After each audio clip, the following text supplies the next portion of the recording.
अस्सलाम वालेकुम नाज़रीन, मेरा नाम ताहिरा इरम है। मैं एक सर्टिफाइड लाइफ कोच, हिप्नोथेरेपिस्ट और NLP प्रैक्टिशनर हूँ। पिछले एपिसोड में मैंने आप लोगों को एक्सप्लेन किया था कि डिप्रेशन क्यों होता है, उसकी क्या वजूहात हैं। आज मैं आपको बताऊंगी कि डिप्रेशन कितनी किस्म का होता है, उसकी कितनी टाइप्स हैं। मेरा मकसद ये है कि ये आपकी समझ में आए ताकि आप लोग डॉक्टर के पास जाके कोई प्रॉपर हेल्प ले सकें। डिप्रेशन की एक किस्म जो सबसे ज़्यादा आम है उसे हम मेजर डिप्रेसिव डिसऑर्डर या क्लिनिकल डिप्रेशन कहते हैं। इसमें इंसान की दिलचस्पी हर काम में से ख़त्म हो जाती है, सोने में प्रॉब्लम होता है, हर वक्त थकन का एहसास, भूख में कमी या ज़्यादती, अपनी कदर को खो देता है और उसे बार बार ख़ुदकुशी के ख़यालात आते हैं। बाइपोलर डिसऑर्डर एक ऐसा डिप्रेशन है जिसमें इंसान दो किस्म के मूड्स को एक्सपीरियंस करता है। इसमें कभी तो इंसान ऐसे लगता है कि सारे काम कर लेगा, ज़िंदगी के हर काम में दिलचस्पी महसूस होती है, नए ख़यालात और आइडियाज़ आते हैं, लेकिन कुछ दिनों के बाद ही वो मेजर डिप्रेशन वाली कैफियत में वापस चला जाता है। अगर इसका वक्त पे इलाज ना हो तो वो इंसान लापरवाही में आकर खुद को नुकसान पहुंचा सकता है। बच्चों की पैदाइश के बाद माँओं को अक्सर उदासी और एंजाइटी की एक ऐसी कैफियत से गुजरना पड़ता है जिसको हम बेबी ब्लूज़ कहते हैं। लेकिन अगर ये कैफियत 2 महीनों से ज़्यादा हो जाए तो ये पोस्टपार्टम डिप्रेशन में बदल जाती है। ये बहुत ख़तरनाक डिप्रेशन है। इसमें माएँ अक्सर अपने आप को या बच्चे को नुकसान पहुंचा सकती हैं। बहुत सी औरतें अपनी मंथली साइकिल के साथ प्री मेंस्ट्रुअल सिंड्रोम को एक्सपीरियंस करती हैं, जिसके अंदर उन्हें उदासी, इरिटेशन और गुस्से की कैफियत रहती है। अगर यही कैफियत 2 हफ्तों से ज़्यादा हो जाए तो वो प्री मेंस्ट्रुअल डायस्फोरिक डिसऑर्डर में बदल सकती है, जिसको हम PMDD भी कहते हैं।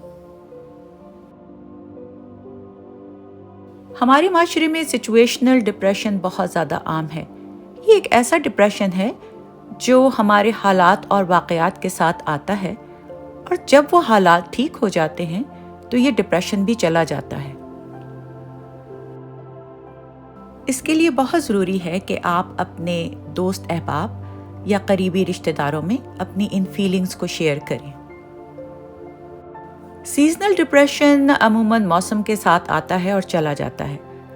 अक्सर लोग सर्दियों के मौसम में बहुत डिप्रेस फील करते हैं, लेकिन जैसे ही बाहर का मौसम शुरू होता है तो वो बहुत अच्छा महसूस करना शुरू कर देते हैं। एटिपिकल डिप्रेशन एक ऐसा डिप्रेशन है जिसमें इंसान घर में होता है तो बोर होता है, जॉब पे भी उसका दिल नहीं लगता, बल्कि रोज़मर्रा के कामों में भी उनका दिल नहीं लगता।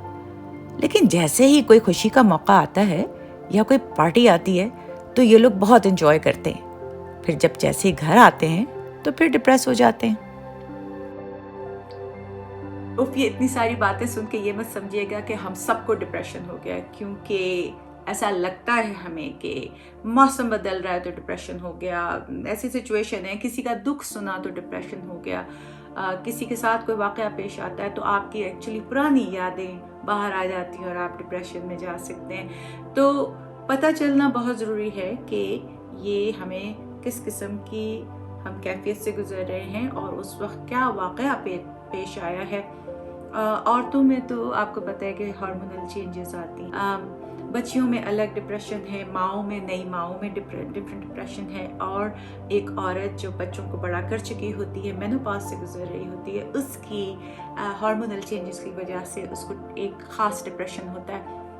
जैसे मैंने पहले कहा कि अगर ये कैफियत 2 हफ्तों से ज़्यादा हो जाए तो प्लीज़ डॉक्टर के पास ज़रूर जाए। स्पेशली जो हमारी नई माएँ होती हैं, वो बच्चों के बाद एक नेचुरली बेबी ब्लूज़ की कैफियत तो आती है, क्योंकि वो 2 हफ्ते तक रहेगी ज़्यादा से ज़्यादा। उसमें आपको ज़ाहिर है एक नया बच्चा आया है दुनिया में, उसके साथ आपने कैसे अपनी ज़िंदगी को एडजस्ट करना है, कैसे आपने अपनी एनवायरनमेंट में एडजस्ट होना है, नई चीज़ होती है आपके लिए। उसमें माँ बाप को तो स्पेशली थ्रू होना ही पड़ता है इस नई ज़िंदगी से, लेकिन माओं पे स्पेशली ये बहुत डिफ़िकल्ट होता है। हम बहुत खुशकिस्मत हैं कि हमारे यहाँ फैमिलीज़ होती हैं जो टेक केयर करने के लिए उस वक्त मौजूद होती हैं। वो औरतों को हर चीज़ ہر ایموشنل سپورٹ پرووائڈ کرتی ہیں. That's the best part of our culture. Depression ایک بہت ریئل بیماری ہے. یہ ایک ایسی حقیقت ہے جس کو ہم مزید اوائڈ نہیں کر سکتے. ہم دوسری بیماریوں کو تو بڑی اہمیت دیتے ہیں, جس میں کسی کو بخار ہو جائے اور نزلہ ہو جائے یا پھر پیٹ میں درد ہے, اس کے لیے ہم فوراً چلے جائیں گے. لیکن ہم جب ایسی کیفیت میں ہوتے ہیں اور کوئی یا ہمارے خاندان میں تھرو ہو رہا ہوتا ہے تو ہم یہ کہتے ہیں کہ خود بخود صحیح ہو جائے گا. سارا پرابلم یہ ہے کہ جب کوئی ڈپریس ہوتا ہے تو ہم اس کو کیا کہتے ہیں کہ بھائی میری زندگی میں تو یہ ہوا تھا اور میں نے اس کو ایسے ہینڈل کیا, آپ بھی ایسے ہینڈل کرو. اس کے سامنے ایسی مثالیں دی جاتی ہیں کہ وہ اوور ویلمڈ ہو جاتا ہے. اس کی سمجھ میں نہیں آتا کہ آخر میں ایسا کیا کروں کہ میں اس کنڈیشن میں سے باہر نکل سکوں, کیونکہ ہر کوئی اس کو اپنی نظر سے دیکھ رہا ہوتا ہے. اگر اس زندگی کو ایک شخص ایک نظر سے دیکھ رہا ہے تو دوسرا شخص کسی دوسری نظر سے دیکھتا ہے. ہر ایک کا پرسیپشن اس زندگی کے لیے ڈفرینٹ ہے. کہ ایک آپ ان ماں باپ کی مثال لیں جنہوں نے پاکستان جب بنا ہے اور خوب لڑائی جھگڑے فساد دیکھ کر بھی وہ لوگ سروائیو کیے اور انہوں نے ہر قسم کی جابیں کی اور اس پوائنٹ پہ آ کے پہنچے کہ اتنی محنت کر کے انہوں نے جو بھی حاصل کیا. اگر ان کے بچے کسی ڈپریشن میں جاتے ہیں تو وہ ساری مثالیں دیں گے کہ ہم تو اتنی تکلیفوں سے گزرے, آخر تم کو کیا پرابلم. یہی بات میں آپ کو سمجھانا چاہ رہی ہوں کہ کچھ چیزیں ایسی ہیں کہ ہر انسان کا ٹالرنس لیول ڈفرینٹ ہے. اس کو ہم لاجیکلی ہینڈل نہیں کر سکتے کہ اگر میں ایسا سوچتا ہوں یا میری ایک ایسی اپروچ تھی لائف کے لیے یا میرا ذہن اس وقت اتنا شارپ تھا کہ میں یہ سب چیزیں کر سکتا تھا, اس کا مطلب یہ نہیں ہے کہ آپ کے بچے یا آپ کے رشتہ داروں میں اگر کسی کو یہ پرابلم ہو تو وہ سیم طریقے سے ان پرابلمس کو ہینڈل کر سکتا ہے, کیونکہ شاید اس کی کیمیکل امبیلنس برین میں کچھ ایسی اونچ نیچ ہوئی ہے جس کی وجہ سے وہ زندگی کو اتنی خوشی سے نہیں دیکھ رہا یا اتنی موٹیویشن سے نہیں دیکھ رہا یا اتنی موٹیویشن سے آگے نہیں بڑھنا چاہ رہا. ہر ایک کو یہ زندگی خوشی سے گزارنے کا حق حاصل ہے. اگر ہم وہ زندگی جئیں گے جو دوسروں کی دی ہوئی ہے, اگر وہ زندگی جئیں گے جس میں ہمیں وہ کرنا ہے جو دوسرے چاہتے ہیں, تو اس میں آج کل کی نسل ایٹ لیسٹ ڈپریشن میں جا سکتی ہے بہت تیزی سے. پہلے زمانہ تھا سروائیول کا, آج کا زمانہ ہے ایکسپلور کہ who you are, آپ کون ہیں, کیا ہیں. آج کل لوگ ان فارمولے پہ نہیں چل رہے جو پچھلے فارمولے تھے زندگی کے, بیکاز پہلے تو سروائیو کرنا ہی بڑی بات تھی. ابھی اویئرنیس, آپ کا میڈیا, آپ کا سوشل میڈیا, آپ کی نالج, آپ کی پڑھائیاں, آپ کی کتابیں آپ کو اتنی نالج دے رہی ہیں کہ جس سے آپ اس کوسچن میں پڑ گئے ہیں کہ آپ کون ہیں, آپ کیا چاہتے ہیں.